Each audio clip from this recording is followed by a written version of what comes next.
sapa asy-syaikhu syekh al-imamu kang dadi imam, al-alimu kang alim, al-allamatu kang banget ngalime, al-allamatu kang banget alime, Syamsuddin kang dadi srengengene agama,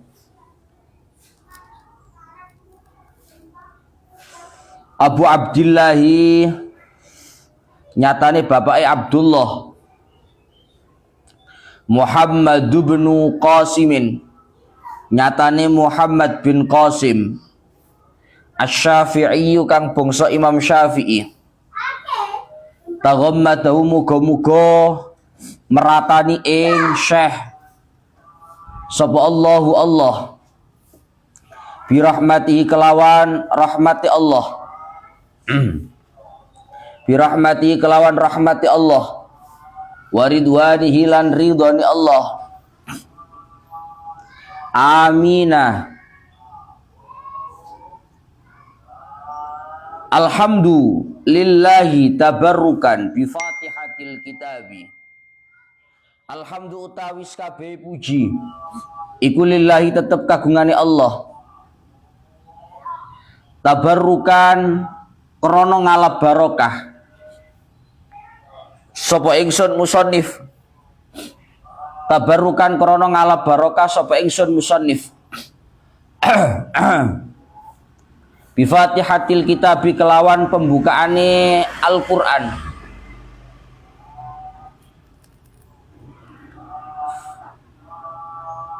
Lianna krana sak temene hamdalah iku ibtida'u kulli amrin kawitane saben-saben suwiji-wiji dzibalin kang duweni tingkah bagus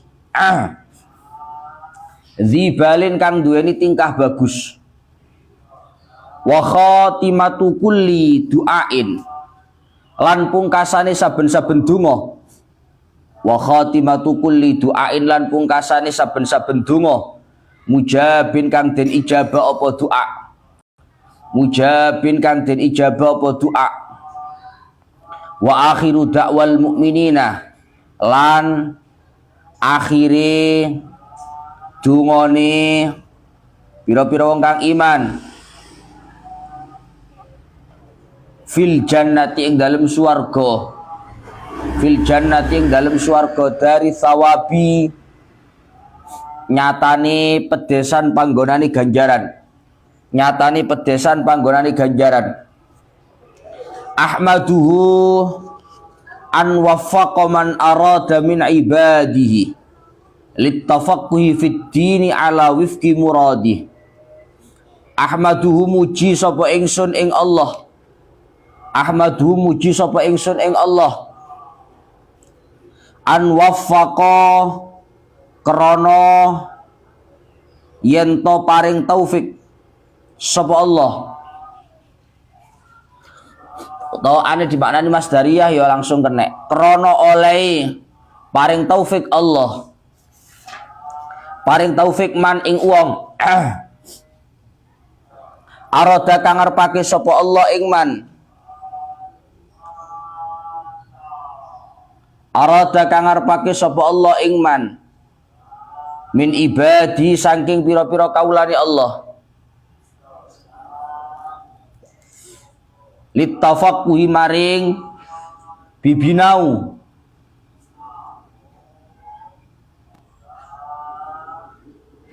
fid dini ing dalem agama, fid dini ing dalem masalah agama ala wifqi muradi ing atase metuki barang kang den kersakake Allah, ing atase metuki barang kang den kersakake Allah.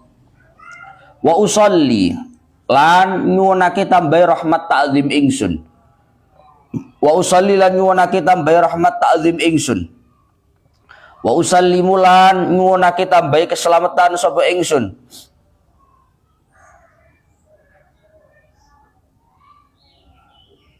ala afdhali khalqi ing atase luweh utamane makhluke Allah, ing atase luweh utamane makhluke Allah ing atase luwe utamane makhluk Allah Muhammadin nyatane Kanjeng Nabi Muhammad sallallahu alaihi wasallam sayyidil mursalina kang dadi gustine para utusan alqaili kang dawake sapa Kanjeng Nabi dawake mayyuridillahu bi khaira yufaqihu fiddin ing ucapan mayyuridillahu bi khairan yufaqihu fiddin man utawi sapa wonge iku yurid ngarepake utawa ngersakake sapa Allahu Allah bihi kelawan man khairan ing kebagusan yufaqihu mongko bakal mahamake agama mongko bakal mahamake sapa Allah ing man yufaqihu mongko bakal mahamake sapa Allah ing man fiddini ing dalem masalah agama wa ala alihi lan ing atase keluargane Kanjeng Nabi wa sahbihi lan sahabati Kanjeng Nabi muddata dzikri dzakirina ing dalem mangsane ilinge pira-pira wong kang padha iling wasahwil ghafilina lan laline pira-pira wong kang padha lali wasahwil ghafilina lan laline pira-pira wong kang padha lali wa ba'du fahada kitabun fi ghayatil ikhtisar pun sekarang bismillahirrahmanirrahim. Di sini pertama lafadznya adalah bismillahirrahmanirrahim. Bismillahi dengan menyebut nama Allah. Ar-Rahmanir-Rahimi yang maha rahmat, yang maha belas kasih. Di sini ada lafadz Ar-Rahman dan juga lafadz Ar-Rahim. Lafadz Ar-Rahman dan Ar-Rahim itu kalau secara nahwiyah, kalau secara lughat, secara bahasa itu mustaqqani min lafdzin wahid. Itu tercetak dari satu lafadz. Rahman dan Rahim itu kok cara tasrifan. Kalau secara lughat, secara nahwiyah itu tercetak dari satu lafadz. Sama-sama diambil dari lafadz rahmat. Rahmah itu artinya adalah belas kasih. Kasih sayang, belas kasih. Rahima yarhamu rahmatan fahuwa rahman atau fahuwa rahim, sama. Tapi kedua lafadz ini tentu secara bahasa, secara mendetailnya memiliki makna yang berbeda. Meskipun toh tercetak dari lafadz yang sama. Perbedaannya apa? Perbedaannya adalah dipundawakan sama para ulama bahwa Ar-Rahman itu asyaddu atau aqwa ablahu minar rahim. Lafadz Ar-Rahman itu power, kekuatan maknanya lebih kuat daripada lafadz Ar-Rahim. Artinya ya sama-sama belas kasih, sama-sama kasih sayang, tapi lafadz Ar-Rahman itu power artinya itu lebih kuat daripada Ar-Rahim. Kenapa demikian?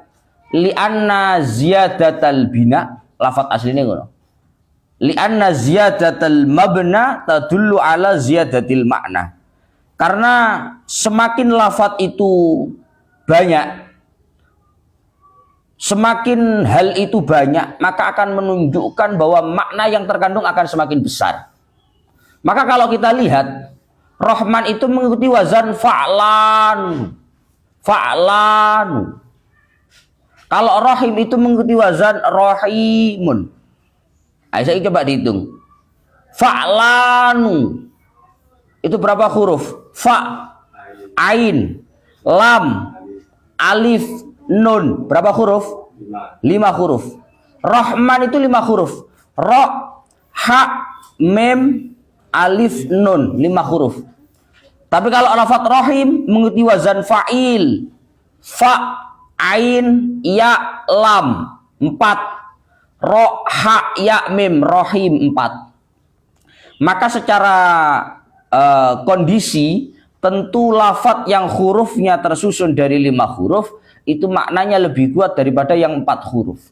Kok cara wong saya gede mesti nih, semakin besar itu semakin besar juga kekuatannya. Maka begitupun lafadz rahim dan juga lafadz rahman. Karena lafadz rahman itu lebih banyak hurufnya dibandingkan lafadz rahim, maka lafadz rahman itu kekuatan maknanya lebih kuat daripada lafadz ar-rahim.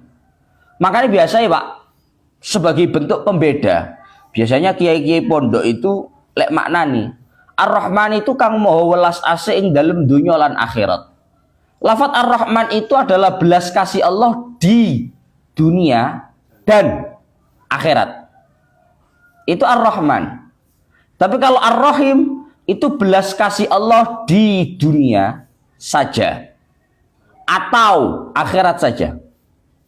Lebih kuat mana? Lebih kuat Ar-Rahman. Karena Rahman itu adalah rahmatullah fid dunya wal akhirah. Tapi kalau Rahim itu rahmatullah fid dunya faqat atau fil akhirah faqat. Belas kasih Allah di dunia saja atau di akhirat saja. Bisa dipahami? Atau biasanya juga diartikannya begini Pak.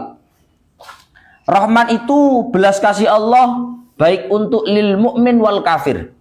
Untuk orang yang beriman dan orang yang kafir. Tapi kalau Rahim itu belas kasih Allah hanya untuk orang yang beriman atau hanya untuk orang kafir. Biasanya begitu. Pokoknya yang jelas Ar-Rahman itu kekuatan maknanya lebih kuat daripada lafadz Ar-Rahim. Karena mabnanya, karena hurufnya, susunan lafadznya itu lebih banyak daripada lafadz Rahim.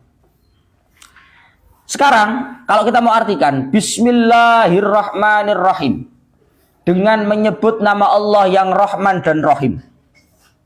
Kamu harus tahu Pak, bahwa lafadz dengan ba, kan Bismillah itu ada ba di situ.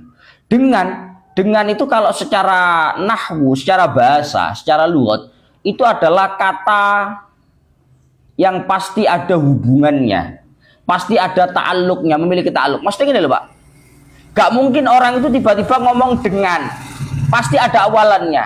Saya makan dengan, saya minum dengan, saya mukul dengan itu kata sambung. Maka pasti ada sambungannya, pasti ada hubungannya. Itu dalam ilmu nahwu, dalam ilmu lughat disebut dengan ta'alluq. Disebut dengan ta'alluq. Kayak orang ngomong begini, sirtu min Makkah ilal Madinah. Saya berjalan dari Mekah ke Madinah. Kata dari itu kata sambung. Pasti ada hubungannya. Dari Mekah, apanya yang dari Mekah? Jalannya. Sampai Madinah, apanya yang sampai Madinah? Jalannya. Maka dari itu ba juga sama dengan itu, karena sama-sama kalimat huruf. Dengan menyebut nama Allah yang Maha Rahman dan Rahim. Apanya yang dengan?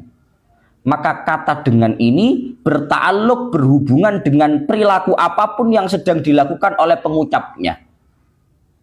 Bismillahirrahmanirrahim itu ba-nya berta'alluq dengan apapun yang sedang dilakukan oleh pelakunya atau oleh pengucapnya.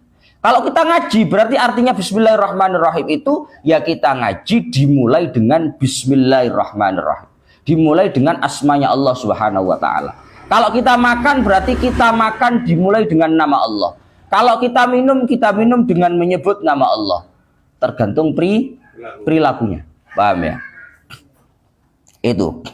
Kemudian bukan hanya itu, yang ingin saya sampaikan bahwasannya ta'alluqnya ba itu yang paling bagus itu diletakkan di akhir. Jadi ini Pak, kok cara kowe ngaji wingi bab apa wingi kok? Bab maf'ul. Bab maf'ul. Kemarin itu ada lafadz iyyaka na'budu wa iyyaka nasta'in. Itu kalau lafadznya na'buduka, nasta'inu kami memohon pertolongan kepadamu ya Allah, kan begitu artinya. Tapi ketika lafadz ka yang mestinya jadi hubungan menjadi maf'ul dari lafadz nasta'inu itu didahulukan, iyyaka nasta'in, maka artinya adalah bukan hanya kepadamu aku meminta pertolongan, tapi artinya menjadi hanya kepadamu aku meminta pertolongan. Paham ya? Paham nggak? Ada makna iktisor di sana, ada makna pengkhususan di sana. Kenapa kok didahulukan lafadz maf'ulnya? Maka tujuannya adalah untuk menunjukkan makna iktisor. Hanya kepadamu kami meminta pertolongan. Maka kalau lafadz bismillahirrahmanirrahim itu muta'alliqnya, lafadz yang berhubungan itu diakhirkan, maka artinya jadi begini. Hanya dengan menyebut nama Allah yang Maha Rahman dan Rahim kami memulai ngaji. Kami memulai makan, kami begini dan begitu. Ada arti hanya, paham ya? Makanya saya tadi maknanya bukan ngawiti ngaji sapa ingsun kelawan nyebut asmani Allah, tapi kelawan nyebut asmani Allah sampai akhir baru ngawiti ngaji sapa ingsun. Apa bedanya Gus? Bedanya kalau ta'alluqnya itu ada di akhir, abtadi'unya ada di akhir, maka akan ada faidah iktisar, faedah pengkhususan. Hanya dengan menyebut nama Allah kami memulai ngaji ini. Paham ya? Kemudian qala asy-syaikhul imamul alimul allamatu Syamsuddin Abu Abdillah Muhammad bin Qasim Asy-Syafi'i taghammadahullahu bi rahmatih wa ridwanihi amin. Kemudian sekarang yang perlu untuk kita tahu bahwasanya kitab yang dipegang kita ini tersusun dari dua kitab. Ada kitab Fathul Qorib, ada kitab Takrib. Kitab yang kita kaji ini, itu ada kitab Takrib, ada kitab Fathul Qorib. Jadi kitab Takrib itu kitab matannya. Matan itu teks awal. Ada syarah. Syarah itu teks penjelas, penjabar. Lah kitab Fathul Qorib ini kitab syarah. Yang di dalam kitab Fathul Qorib ini ada kitab matan, yaitu kitab Takrib. Lah kitab Fathul Qorib ini yang ngarang Muhammad bin Qasim Al-Ghazi Asy-Syafi'i. Tapi kalau kitab Takrib itu yang ngarang Abu Syuja. Paham ya? Jadi engkau sampean ngaji kok misalnya ono dalam kurung. Ada dalam kurung itu kitab Takribnya. Teks awalnya. Tapi kalau yang ada di luar kurung itu syarahnya, itu Fathul Qoribnya. Jadi itu penjelasnya. Yang ngarang kitab yang dalam kurung itu namanya Abu Syuja, yang ngarang kitab Takrib. Tapi yang ngarang di luar kurung itu yang ngarang kitab Fathul Qorib namanya Ibnu Qasim Al-Ghazi, Muhammad bin Qasim Al-Ghazi Asy-Syafi'i. Qala asy-syaikhul imamul alimul allamah, berkata seorang syekh. Syekh itu artinya apa, Gus? Syekh itu artinya adalah man balagha rutbata ahlil fadli. Man balagha rutbata ahlil fadli walau kana sobiyan. Yang namanya syekh itu kalau secara pandangan syariat itu adalah orang yang sampai pada tingkatan orang-orang yang memiliki kualitas, kemampuan, keutamaan meskipun dia anak-anak. Syekhul asli nih Mbah, asli arti awalnya itu adalah orang yang usianya itu mencapai usia 40, manjawazal arba'in. Syekh itu arti aslinya orang yang usianya mencapai 40. Kok cara bahasa gampangnya? Syekh itu apa artinya, Gus? Syekh itu secara bahasa artinya adalah mbah. Wong tua eleh. Syekh. Ana wong becak umur 40, syekh ora apa-apa ya. Umpamane syekh. Lah pira syekh? Wong syekh artinya mbah. Syekh ora apa-apa, umpamane syekh tenang. Tapi syekh lughatan. Syekh secara bahasa. Karena syekh secara bahasa itu artinya adalah manjawazal arba'in. Orang yang usianya melewati usia 40 tahun. Itu syekh namanya. Meskipun dia tidak punya kemampuan kualitas apa-apa, orangnya nggak bisa apa-apa, Gus. Ora iso ngaji, bukan orang solih. Syekh bukan syekh tapi lughatan. Syekh secara bahasa. Tapi kalau syekh secara pandangan syariat itu adalah wafil istilah man balagha rutbata ahlil fadli walau sabiyyan. Kalau secara syariat, secara istilahnya itu adalah orang yang sampai pada tingkatan orang-orang yang memiliki keutamaan, keistimewaan meskipun anak itu anak kecil. Meskipun anak itu anak kecil. Kaya Imam Syafi'i misalnya, kaya Imam Malik misalnya, dan lain-lain. Beliau Imam Syafi'i usia masih dini, usia masih kecil, belum 10 tahun sudah hafal Al-Quran. Imam Malik usia masih kecil sudah hafal kitab Muwatta. Imam Muwatta'nya Imam Malik. Imam Syafi'i hafal kitab Muwatta'nya Imam Malik di usia yang masih kecil. Maka Imam Syafi'i layak disebut sebagai syekh. Karena syekh itu tolak ukurnya bukan soal usia kalau masalah istilahnya, tapi terkait masalah kualitas. Ono bocah cilik ngalim tenan, syekh. Aku sih cilik, oh, syekh lu. Syekh itu bukan panggilan ketuaan, tapi panggilan kehormatan. Paham ya? Syekh itu kalau secara istilah bukan panggilan soal usia, tapi itu panggilan soal kehormatan. Tapi kalau syekh secara lughat, secara bahasa itu panggilan ketuaan. Alhamdulillah, panggilan soal usia. Qala asy-syaikhu al-imamul alimul allamah.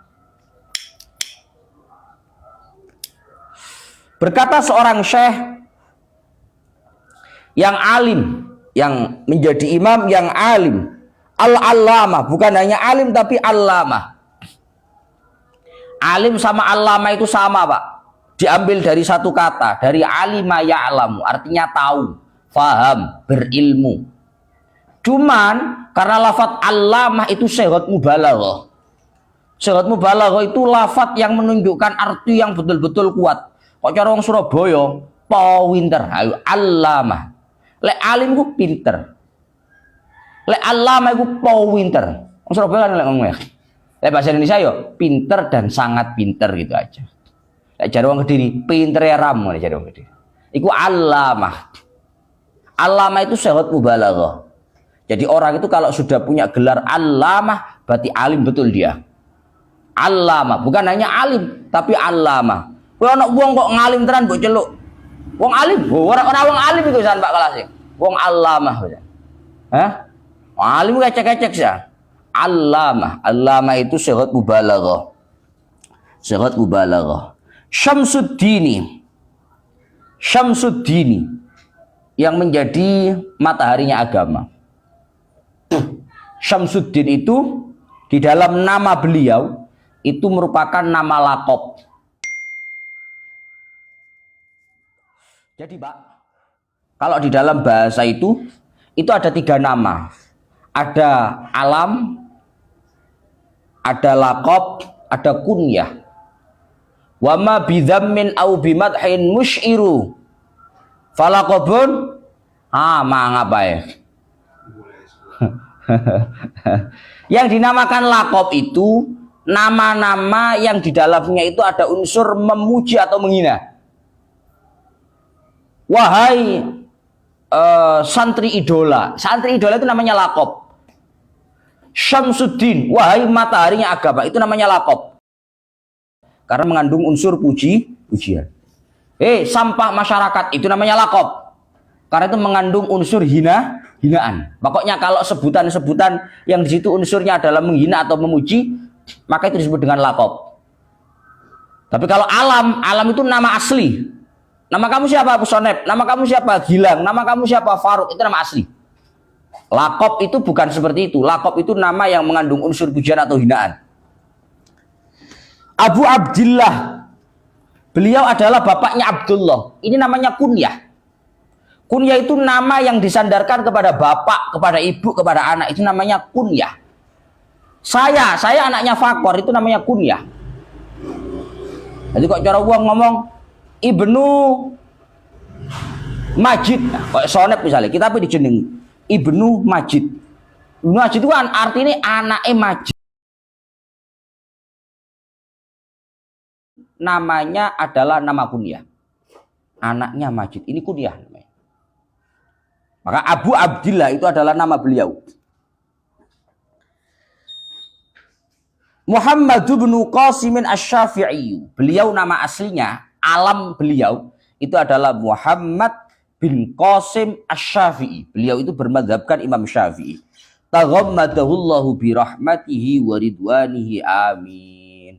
Beliau berkata, perkataan beliau adalah alhamdulillah tabarrukan bi Fatihatil Kitabi. Beliau berkata, segala puji bagi Allah, Segala puji diaturkan kepada Allah. Segala puji milik Allah. Kenapa kok kitab Fathul Qorib ini dibuka dengan hamdalah? Dengan alhamdulillah. Tabarrukan bi fatihatil kitab. Alasan pertama. Karena kepingin ngalap barokah. Kepingin tiru-tiru. Kepingin ikut-ikut dengan pembukaannya Al-Quran.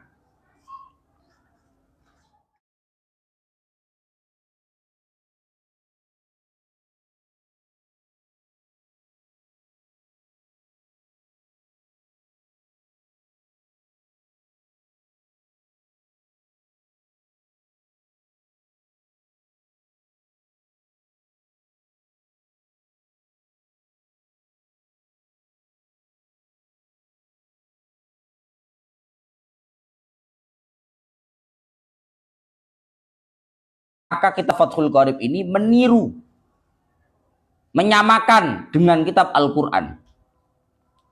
Apa yang bisa diambil? Yang bisa diambil satu, Pak. Tiru-tiru dalam hal kebaikan itu nggak ada masalah. Paham? Tiru-tiru dalam kebaikan itu tidak ada masalah. Misal, saya ngaji nge-live, Pak. Terus saya punya kawan, saya punya teman. Mungkin dia sama-sama anak pondok, dia ngaji nge-live juga. Ada anak santri lagi ngaji nge-live lagi. Ora perlu terus mbok komen lambemu elek ngono. Tiru-tiru iki. Tiru-tiru Gus Faiz kae.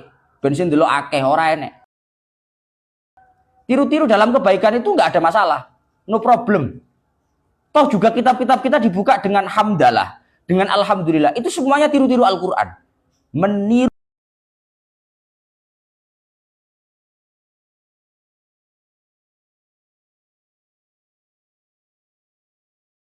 Alhamdulillah tabarrukan bi Fatihatil kitab li'annaha ibtida'u kulli amrin dzibalin. Segala puji milik Allah. Segala puji milik Allah. Kenapa kitab Fathul Qorib ini dibuka dengan hamdalah? Semata-mata ingin ngalap barokah, disamakan dengan kitab Al-Quran yang sama-sama dibuka dengan hamdalah. Li'annaha ibtida'u kulli amrin dzibalin. Alasan kedua, kenapa kok Al-Quran, kenapa kok kitab-kitab itu dibuka dengan hamdalah? Karena hamdalah itu merupakan pembuka bagi setiap hal yang dianggap baik. Karena hamdalah itu adalah pembuka untuk segala hal yang dianggap baik. Yes, karena merupakan pembuka untuk segala hal yang dianggap baik.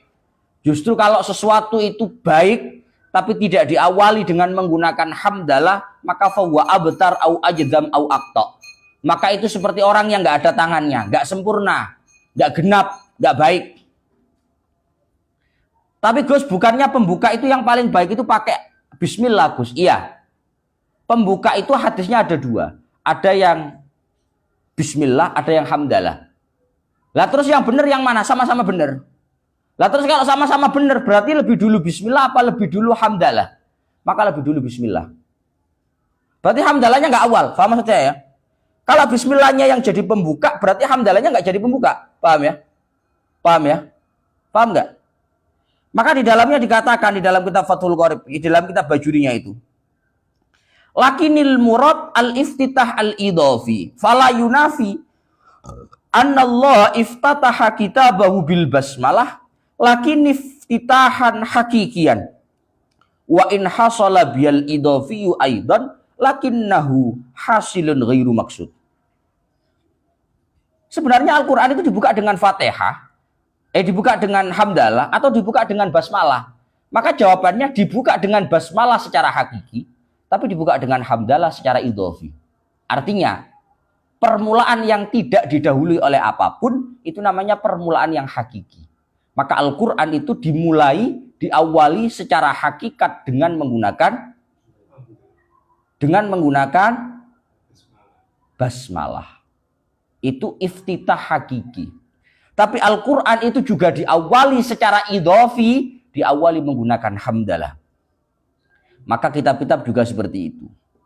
Wali annaha khatimatu kulli du'ain mujabin. Dan juga hamdalah itu merupakan akhir daripada segala doa yang diijabah. Lek ana wong donga, kalau ada orang berdoa, kalau ingin doanya itu diijabah oleh Allah Subhanahu wa taala, maka di akhir doanya tambahkan hamdalah. Makanya biasanya wong donga itu yassir lana umurana, hasil lana maqasidana, rabbana atina fid dunya hasanah wa fil akhirati hasanah wa qina adzabannar. Sallallahu alaihi sayyidina Muhammad wa ala ali sayyidina Muhammad walhamdulillahirabbil alamin. Kenapa kok ada alhamdulillah di akhir? Kan di awal juga sudah ada alhamdulillah. Karena memang hamdalah itu merupakan penutup untuk segala doa yang akan diijabah oleh Allah. Apa tanda doa itu akan diijabah? Ketika doa itu diakhiri, dipungkasi, diendingi dengan menggunakan hamdalah. Wa akhiru da'wal mu'minina ajma'in. Dan merupakan, ya Allah, ya Rabbi, ya Karim, merupakan akhir daripada doanya orang-orang yang beriman kelak di surganya Allah Subhanahu wa taala. Orang-orang mukmin itu kelak di surga, ingin apapun pasti akan nemu, Pak. Kepingin ngene, ingin ini, ingin itu, semuanya terwujud. Dan setelah keinginannya terwujud, mereka akan mengatakan subhanakallahumma wa bihamdik. Itu. Subhanakallahumma wa bihamdik. Ada lafaz hamdalah, pujian kepada Allah. Ahmaduhu an waffaqa man arada min ibadih littafaqquhi fid dini ala wifqi murati. Dawe beliau Al-Imam Ibnu Qasim Al-Ghazi, beliau mengatakan, saya menghaturkan segala puji kepada Allah Subhanahu wa taala yang telah memberikan taufiknya, memberikan pertolongannya kepada orang-orang yang beliau kehendaki, kepada orang-orang yang dia kehendaki dari hambanya untuk faham di dalam ilmu agama sesuai dengan keinginannya. Artinya ini, Pak, orang-orang yang mau untuk ngaji, orang-orang yang mau memahami agamanya Allah itu murni karena taufik di dalam hatinya yang diturunkan oleh Allah Ta'ala. Wong ngaji kuwi murni krana atine karo Gusti Allah diwai taufik, diberikan hidayah, diberikan pertolongan, dibuka oleh Allah sehingga ada kemauan untuk ngaji. Karena orang itu kalau sudah enggak diberikan taufik oleh Allah nggak akan mau ngaji dia. Masih dikasih duit piro ora gelem, Pak. Kowe nggak percaya jajal jadi. Ada masjid-masjid mengadakan ngaji misalkan. Ngaji kitab itu loh, rutin itu. Itu orangnya pasti nggak banyak. Kalaupun ada orang yang nggak ngaji, coba lah kasih uang. Tak kayak saya ketemu, kamu kayak gelem ngaji. Mungkin sekali, 2 kali, 1 bulan dia ngaji. Tapi setelah itu dia nggak akan terus. Karena memang betul-betul ngaji itu murni bentuknya adalah taufik minallahi subhanahu wa ta'ala. Murni taufik yang diberikan oleh Allah kepada orang-orang yang beliau kehendaki, yang dikehendaki Allah untuk tafaqquh fiddin, untuk memahami, untuk faham di dalam perihal masalah agama. Sebagaimana Kanjeng Nabi mengatakan, wa usalli wa usallimu ala afdali khalqih Muhammadin sayyidil mursalin al-qail may yuridillahu bi khaira yufaqihu fiddin. Salawat salam semoga tetap terhaturkan kepada makhluk terbaik, yaitu Kanjeng Nabi. Kanjeng Nabi yang menjadi pimpinan dari para rasul. Kanjeng Nabi yang pernah mengatakan mayyuridillahu bi khairan yufaqihu fiddin. Dawuh Kanjeng Nabi, siapapun yang oleh Allah Ta'ala dikehendaki baik, siapapun yang oleh Allah Ta'ala diinginkan untuk ke arah yang baik, yufaqihu fiddin, maka oleh Allah Ta'ala akan dijadikan faham di dalam masalah agama. Kok cara bahasa gampangnya, orang yang oleh Allah Ta'ala diberi kesempatan untuk mau ngaji, itu pertanda bahwa Allah menginginkan kebaikan untuk orang itu. Wong iki lek karep gelem ngaji, tandane Gusti Allah kepingin wong iki dadi wong apik. Sebaliknya, orang itu kalau sudah nggak mau ngaji, tidak mau tafaqquh fiddin, tidak mau ada usaha untuk faham di dalam ilmu agama, maka itu pertanda bahwa Allah tidak yuridillahu bi khairan, tidak menghendaki orang itu baik. Ono uang kok sawoge, uripe enak nyaman, tapi nggak pernah, Pak, ngaji itu nggak pernah, sama sekali nggak pernah. Itu pertanda bahwa Allah Ta'ala tidak yuridillahu bi khairah, tidak menginginkan kebaikan untuk orang itu. Wa ala alihi wa sahbihi muddada dzikrid dzakirin wa sahbil ghafilin. Dan sholawat salam juga semoga terhaturkan kepada keluarga dan sahabatnya Nabi selama orang-orang yang ingat masih ingat, dan selama orang-orang yang lalai masih lalai. Maksudnya piye? Artinya selamanya. Karena orang yang ingat akan ingat selamanya, artinya masih ada seterusnya orang yang ingat, dan orang yang lalai akan selalu ada orang yang lalai dari Allah Ta'ala. Pun wa ba'du, yang terakhir, saya ingin masalah hukumnya basmalah. Coba dibuka halaman awal Bajuri. Masalah hukumi basmalah itu soalnya akeh ini, Pak. Wa alam annal basmalah tusannu ala kulli amrin dibalin. Ai halin bihaitsu yuhtammu bi syar'an. Membaca alhamdulillah itu hukumnya disunnahkan untuk segala hal yang memiliki tingkah bagus. Artinya segala hal yang memiliki nilai kebaikan, sunnah untuk kamu bacakan bismillah. Makan, bismillahirrahmanirrahim. Ngaji, bismillahirrahmanirrahim. Itu hukum awalnya. Tapi kadangkala membaca basmalah itu hukumnya menjadi relatif berbeda. Tergantung tuntutan faktor eksternal. Tergantung tuntutan kondisi. Wa tahrumu dalam kitabmu. Wa tahrumu alal muharrami lidati kasyar bil khamri. Kadangkala membaca bihamdalah, membaca bismillah itu hukumnya menjadi haram ketika sesuatu yang dilakukan itu betul-betul haram. Ketika sesuatu yang dilakukan itu betul-betul haram secara dzatiyahnya. Contohnya apa? Orang minum khamr. Ono wong kok ngene, nyekel khamr bismillahirrahmanirrahim. Ra oleh. Dosa. Bismillah kan baik. Orang minum kan bismillah, goblok jenenge. Bismillah itu tahrumu alal muharram lidati. Hukumnya akan haram, artinya berdosa ketika yang dilakukan itu adalah sesuatu yang haram secara dzatiyahnya. Berarti ada sesuatu yang tidak haram secara dzatiyah. Yang tidak haram secara dzatiyah itu contohnya wudhu dengan air gosopan. Kamu misalkan wudhu, tapi pakai air kerannya tetangga tanpa pamit. Bismillah enggak kita, Gus? Tetap bismillah. Kan air tetangga hukumnya haram. Kan yang haram air tetangganya. Wudhunya kan tetap boleh. Makanya tetap bismillah. Itu artinya keharamannya tidak secara dzatiyah, tapi karena faktor eksternal. Kemudian wa tukrahu alal makruhi lidzati. Begitupun membaca basmalah itu hukumnya menjadi makruh, menjadi tidak baik ketika yang dilakukan itu adalah sesuatu yang makruh secara dzatiyahnya. Contohnya apa? Kan nazar li farji zaujatihi. Laki-laki seorang suami memandang kemaluan istrinya itu hukumnya makruh, Pak. Ono wong lanang buka sarung sing wedok bismillahirrahmanirrahim. Punya goblok iki. Ya ora haram ya, enggak sampai dosa, tapi makruh, enggak baik. Karena melihat kemaluan seorang wanita itu hukumnya adalah makruh, maka membaca bismillah untuk sesuatu yang makruh hukumnya juga makruh. Contohnya mana sih ngopo sing akeh? Rokokan. Kowe lek rokokan ora usah bismillah, rokokan bismillah. Ngalak-ngalaki pemandangan wae. Ket ora iso ngaji. Nek rokok ngene, bismillahirrahmanirrahim. Bocah goblok panjen. Ya ora sampai dosa ya, tapi enggak baik. Karena apa? Basmalah itu untuk hal-hal yang sifatnya itu memang ya baik. Ngaji. Tapi kalau merokok itu khilafi ya, ada yang mengatakan makruh, kamu ikut yang makruh, ya enggak usah baca basmalah lah. Mau nyokol rokok bismillah barang. Mau mangan ada bismillah. Ngaji enggak bismillah, rokokan bismillah, ora usah. Kemudian berbeda halnya ketika bi khilafil muharram li'arid kal wudu bima'in mausub. Berbeda halnya kalau keharamannya itu faktornya karena faktor eksternal. Seperti apa? Wudu dengan air gosopan. Maka kalau itu tetap sunnah membaca basmalah. Wal makruh li'arid, begitupun sesuatu yang makruh tapi faktor eksternal. Contohnya apa? Contohnya adalah aklil basol. Makan bawang putih. Makan durian lah gampangnya, Pak. Kamu saya kasih tahu, Pak. Secara fikih, mengkonsumsi barang-barang yang punya bau menyengat itu hukumnya makruh.